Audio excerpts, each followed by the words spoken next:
जय हिंद बच्चों, कैसे हैं आप सभी। उम्मीद करता हूँ आप सभी अच्छे होंगे। प्यारे बच्चों, आज हम अध्ययन करने वाले हैं कक्षा 10 के फिजिक्स का। कक्षा 10 में जो फिजिक्स है का पहला चैप्टर है प्रकाश का परावर्तन। आज हम उसके बारे में जानेंगे। ठीक है, प्रकाश का परावर्तन क्या होता है उसे जानने से पहले हम प्रकाश के बारे में पढ़ते हैं। प्रकाश क्या होता है? प्रकाश एक ऊर्जा है जिसकी सहायता से हमें वस्तुएं दिखाई देती हैं, परंतु प्रकाश स्वयं दिखाई नहीं देता। ठीक है, मान लीजिए आप किसी भी अनजान कमरे में हैं रात के टाइम, ठीक है, जहाँ पे कोई प्रकाश का सोर्स नहीं है। ठीक है, अगर मैं आपसे पूछूं कि वहां पे आपके 2 फुट की दूरी पे क्या रखा है, तो आप बिल्कुल नहीं बता पाने के। लेकिन जैसे ही मैं आपको कोई भी प्रकाश का स्रोत देता हूँ, जब मान लो कोई टॉर्च दे दी, तो आप तुरंत बता दोगे कि यहाँ पे ये वस्तु रखी हुई है। तो इससे क्या पता चलता है? इससे पता चलता है कि प्रकाश खुद तो दिखाई नहीं देता, लेकिन अपनी सहायता से वस्तु दिखाई देते हैं। ठीक है, आप जो अपने आसपास वस्तुएं देख रहे हैं सब किसकी वजह से दिख रही है? प्रकाश की वजह से। ठीक है, तो फिर मैंने यहाँ पे इसलिए लिखा प्रकाश एक ऊर्जा है जिसकी सहायता से हमें वस्तुएं दिखाई देती हैं, परंतु प्रकाश स्वयं दिखाई नहीं देता। अब 2 प्रकार की वस्तुएं होती हैं। 2 प्रकार की वस्तुएं कौन कौन सी? दीप्त वस्तुएं और अदीप्त वस्तुएं।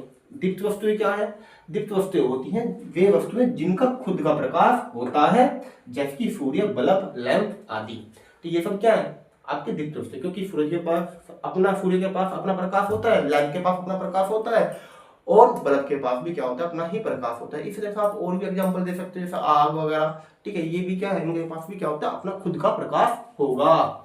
इसके बाद आपका है अदीप्त वस्तुएं। अदीप्त वस्तुएं वे वस्तुएं होती हैं जिनके पास खुद का प्रकाश नहीं होता, यानी कि मोटा मोटा हम ये बोल सकते हैं जो दूसरे के प्रकाश से चमकती हैं, जैसे कि दीवार, कुर्सी, मेज, अपने आसपास। अब मैं आपको दिख रहा हूँ या फिर आप किसी और को देख रहे हो। ठीक है, तो ये सब किसकी वजह से दिख रहे हैं? प्रकाश की वजह से। प्रकाश है तभी आप देख पा रहे हो। ठीक है, वरना आप कोई भी बगैर प्रकाश की वस्तुएं नहीं देख सकते।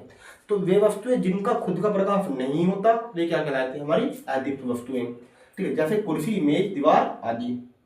ठीक है, क्या बच्चों, अब हम बात करने वाले हैं प्रकाश गुणों की। ठीक है, प्रकाश गुणों में की सबसे पहला गुण की बात करूं तो प्रकाश का सबसे पहला गुण होता है प्रकाश एक सीधी रेखा में चलता है। क्या चलता है? प्रकाश एक सीधी रेखा में चलता है। ठीक है, मान लेता हूं मेरे पास एक पेपर है। ठीक है, एक ब्लैक पेपर लेता हूं, उसमें एक छोटा सा एक होल करता हूं, छेद करता हूं, और उस पर कोई टॉर्च वगैरह मारता हूं। तुम देखते होंगे कि उस छेद से बिल्कुल एक सीधी रेखा में एक प्रकाश जाएगा, जिससे क्या पता चलता है कि प्रकाश एक सीधी रेखा में चलता है। अगर सीधी रेखा में नहीं जाता तो चारों तरफ फैल जाता हूँ।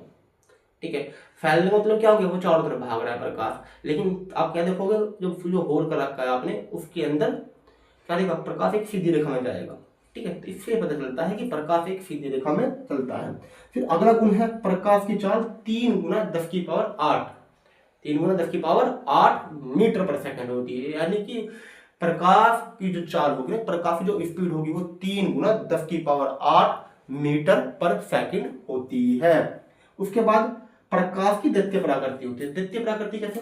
प्रकाश की द्वितीय प्रकृति इस तरीके से होती है कि प्रकाश ना एक तरंग द्वारा और एक कण द्वारा चलता है।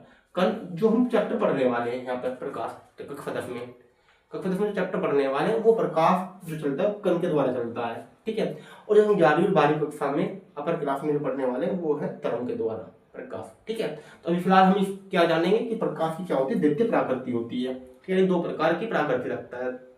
इसके बाद प्रकाश में परावर्तन होता है। प्रकाश में क्या होता है? परावर्तन। अब परावर्तन क्या होता है? यही हमारे चैप्टर का नाम है। परावर्तन आपका होता है जब भी कोई प्रकाश किरण किसी चिकने पृष्ठ से टकराकर वापस उसी माध्यम में लौट आती है जिस माध्यम से वो आई थी। क्या कहलाएगा? प्रकाश का परावर्तन कहलाता है। तो प्रकाश का परावर्तन क्या? जब कोई प्रकाश किरण किसी चिकने पृष्ठ से टकराकर वापस उसी माध्यम में लौट आती है, क्या कहलाती है? प्रकाश का परावर्तन। ये पूरी घटना प्रकाश का परावर्तन ही कहलाएगी। तो फिर बच्चों, उम्मीद करता हूँ आपके अच्छे समझ में आ गया। प्रकाश का परावर्तन जब कोई प्रकाश किरण किसी चिकने पृष्ठ से टकराकर वापस उसी माध्यम में लौट आती है जिस माध्यम से वो आई थी, तो यह पूरी घटना क्या कहलाती है? प्रकाश का परावर्तन। जब कोई प्रकाश किरण किसी चिकने पृष्ठ से टकराकर वापस उसी माध्यम में लौट आती है जिस माध्यम से वो आई थी, ये पूरी घटना क्या कहलाएगी मेरे बच्चों? प्रकाश का परावर्तन। ठीक है, मान लीजिए मेरे पास कोई चिकना पृष्ठ है, ठीक है, जिसपे एक तरफ क्या करके पॉलिश मार रखी है यानी पेंट कर रखा है। तो कोई आप प्रकाश किरण आई, ठीक है, यहाँ प्रकाश किरण आई, कहाँ टकराई, किसी चिकने पृष्ठ पर टकराई और वापस टकराने के बाद उसी माध्यम में लौट आई जिस माध्यम से वो आई थी। देखिए प्रकाश किरण यहाँ पर क्या है, आ रही है, ठीक है, टकरा रही है, वापस उस माध्यम में लौट रही जिस माध्यम से आई थी। इधर से आई तो इधर की साइड ही वो लौट आई है, ठीक है। तो ये क्या कहलाएगी, आने वाली लाइन यानी आने वाली प्रकाश किरण किसको वो कर रही है, आपतित किरण को क्या बोल देंगे इसका, आपतित किरण। और जाने वाली प्रकाश किरण को बोल देंगे परावर्तित किरण। यानी आपतित किरण कौन सी है, आने वाली, जब वो टकरा रही है, टकराने के बाद जो किरण निकल कर वापस उसी माध्यम में लौट रही है क्या कहला रही है, वो परावर्तित किरण, ठीक है। अगर मैं इसमें बीच में थोड़ा क्या डाल दूं, अभिलंब डाल दूं, यानी दो बराबर भाग में से बांट दूं, तो मुझे दो, एक ऊपर वाला हिस्सा, नीचे वाला हिस्सा, दो हिस्से मिलेंगे।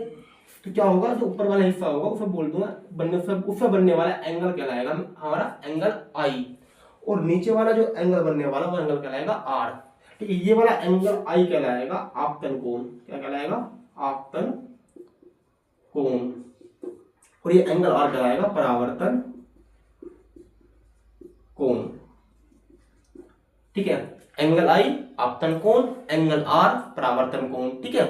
तो यहां से दो रूल निकल के आते हैं कि पहला नियम है इसका परावर्तन का, पहला नियम है कि आपतन कोण बराबर परावर्तन कोण, आपतन कोण बराबर किसके होता है, परावर्तन कोण, यानी कि angle I equal angle R, ठीक है। दूसरा नियम क्या होता है, देखिए आप जो आपतित किरण है, परावर्तित किरण है और अभिलंब है, तीनों एक ही तल पर क्या मिल रहे हैं आकर, तीनों एक ही तल पर जुड़े हुए हैं। तो तीसरा दूसरा नियम भी हमारा ये रहेगा, सेकंड नियम भी, आपतित किरण, परावर्तित किरण तथा अभिलंब एक ही तल पर होते हैं या मिलते हैं, होते हैं,